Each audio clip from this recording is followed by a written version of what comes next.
magnifico giorno, dal primo momento che mi sono svegliato.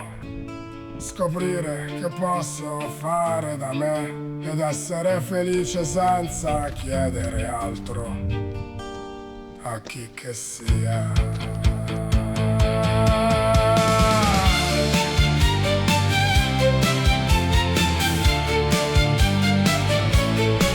Dopo una vita in cui bastava un nulla, una piccola discrepanza tra quel che volevo e ciò che mi veniva presentato, per rendere il mio essere tormentato e cercare fuori ciò che solo dentro di me poteva essere realizzato.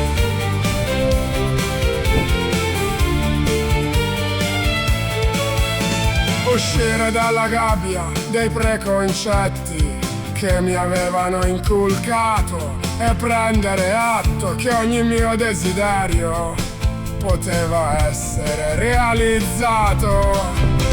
Ed era sufficiente che lo avessi desiderato, con fiducia cieca e gratitudine vera per tutto ciò di cui ero circondato.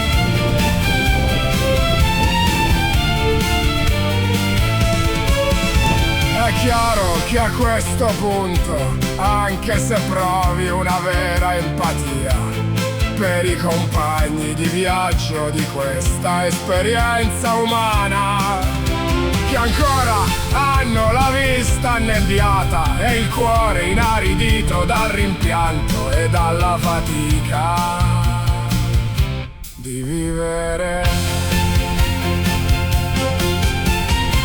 Il mio tragitto non può essere deviato e l'umore non può esserne scalfito.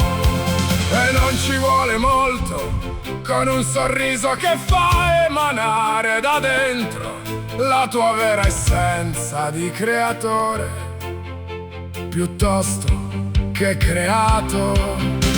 Allora percepisci di essere veramente libero e vedi quelle miserie che in passato ti avevano seccato come espressioni puerili di chi ancora non è arrivato a capire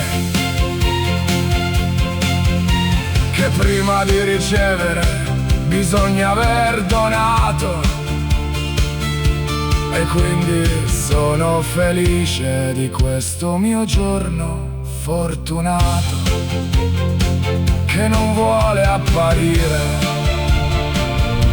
perché al di fuori sono come un altro e per certi ancora meno, mentre mi sento così appagato.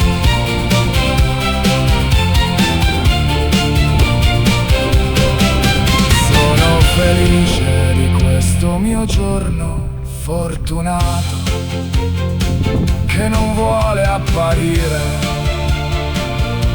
perché al di fuori sono come un altro e per certi ancora meno, mentre mi sento così appagato.